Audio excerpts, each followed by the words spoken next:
Tiger, tiger, burning bright, in the force of the night, what immortal hand or eye could frame thy fearful symmetry? Hello, Internet, and welcome to not just another Wednesday serial. This is the second chapter in the YouTube community crossover event of The Amazing Spider-Man. But not just any story, of course. We are talking today of Kraven's Last Hunt, Fearful Symmetry. Today I'm covering the second chapter, Crawling, which originally ran in Volume 1 of The Amazing Spider-Man, issue 293. Where did Tim leave us? Well, Spider-Man's been shot by Kraven, thrown into a coffin and buried beside a headstone. That is where we leave the chapter. And as we flip the page to this next chapter, what do we see?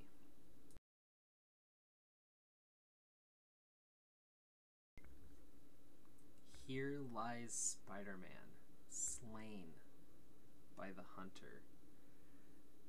These words are going to echo in different ways as we continue through, but for the sake of this chapter, it reads very literally. And we move on to see, obviously not Peter Parker, but Spider-Man standing in front of that grave, and the mask is torn off. And we see Kraven cackling. Beyond eerie. This is one of the most unsettling images when you really pull it apart in the history of this character. Just let roam free. And as we pull away from this scene, we're introduced to a relatively new, but a Spider-Man villain, a very primal, a very clear extension of the id. And we're getting Vermin, a boy who was meddled and became part rat and is just trying to survive, but is in the sewers and very much that kind of monster beneath the city that you can't just let roam. But our hero, our boy, Spider-Man, wouldn't see Vermin. I mean, he sees him as an enemy as much as he sees most of the people he fights as an enemy. He also sees someone who needs help. And may not always be reaching out in the best way, obviously, but the intentions are right. The situations may force his hand in a different area. What would Kraven see, though, but a crazed animal with human-like instincts, a great hunt, someone with abilities beyond that of just what was formerly the greatest game man, but beyond that, because he lives in the Marvel universe, so his ability to target and find this sort of hunt is beyond that of what we'd see normally. It is such an interesting character to pull in for this, and it creates interesting situations. Then I apologize for not pulling this page, because with that thought in mind of Vermin, we pull to Mary Jane, fearful again, and we get this insight, but it pulls you away from your normal Spider-Man comic of Peter's been out too long, even too long for one of his patrols, and she's thinking, is this the night? Is this the night that he's dead? And the relation you can feel from that for like anyone who has a loved one abroad as a soldier or a fireman or a policeman or in any sort of, dangerous position, hell, even maybe on the other side, like gang members or anything of that nature. You get that connection, and then she's in the apartment and she's taking care of some vermin. She kills a rat, and it's just this natural instinct, but the minute she pulls away because she's thinking about Peter being killed, she's just horrified of the idea. maybe pushing it too much, but I mean, like, vermin to rat to this rat boy, if you think of it the other way, like, it could have just as easily been, like, what? A spider, right? Like, there's something there. And I think that's such a great page for that connection. Now we have a connection from Mary Jane to Vermin to Kraven. And all the players of this issue are in, and who's not there. And that it says more. The fact that our boy ain't there. Then we follow in with Kraven for a few pages. Very Batman-esque feel, right?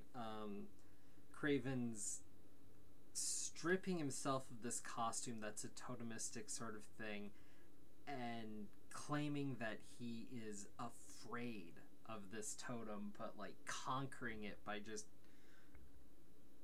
beating the crap out of its, form in his mind. It's very interesting. It's also very super ego. So by extension, process of elimination, Mary Jane, obviously ego, which makes so much sense for all the obvious reasons.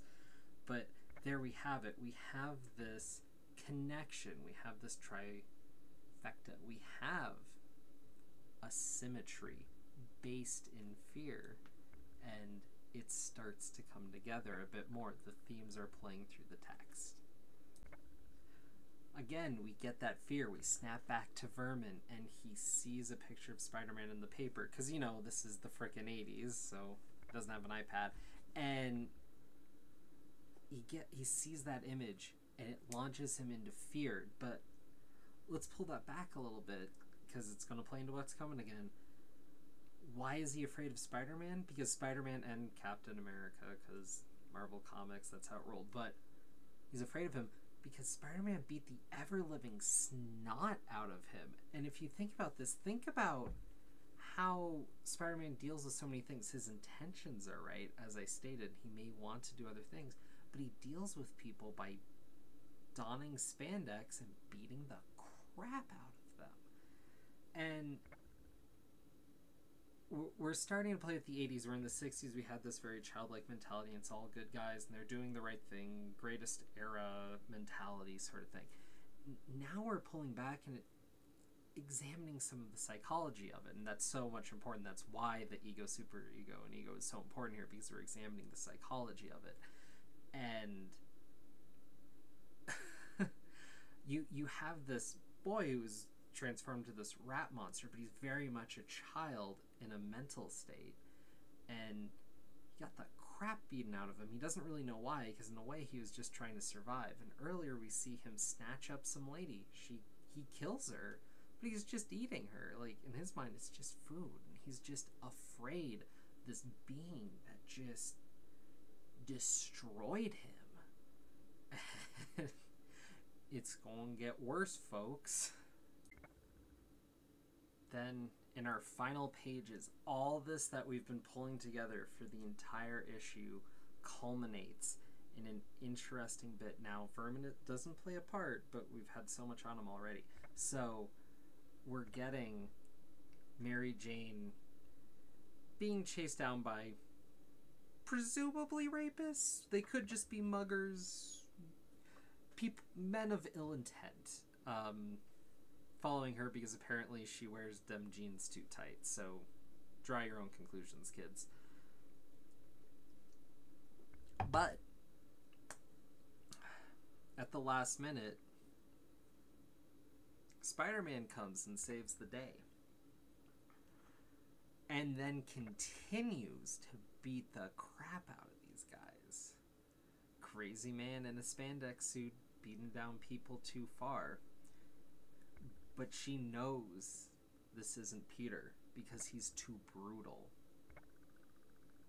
Too brutal beyond the man who this rat creature is afraid of, because he was beaten the crap out of by that guy. That's where we're at right now. That is the moment. Now, there's some interesting parallels to draw here. Obviously, my mind goes to Superior Spider-Man playing a different way, the villain in the spider suit, right? This is the earlier version of that take, in a much shorter form, much more compact, better told form.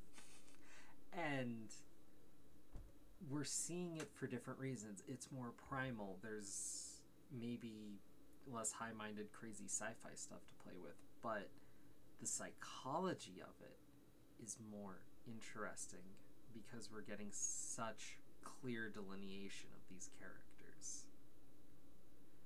So the first issue sets up our story clearly. The second issue really sets up this premise and sets up in a way why Spider-Man being absent and coming back, spoilers, but come on guys, plays such an interesting part. And how it plays out is more important than the fact that it does. This is what makes this such a great story, because we all know where this is headed, but it's how we get there and what happens in the intermedium that makes it so interesting, and that is just so great, and that's why this story endures. So I know it's the second chapter, traditionally the weakest of any set, but I think they take that time of playing with it to set up so much. I'm sorry if you think this is over analyzing, if you think this is not what you showed up for a Spider-Man comic, but that's what's in this issue. And frankly, man, I'm really excited to see what people talk about, but for where my interests lie in this story, I couldn't be any happier that I got this issue. And yeah, it's sad I didn't get to talk about one of my favorite characters, Spider-Man, but this is one of those issues that says so much about him through his absence. So I have a soft spot for those kinds of stories as well. So, kiddies, be back Tuesday when our good friend 64-page special will be taking Chapter 3, Descent, as we fall deeper and deeper into the fearful symmetry.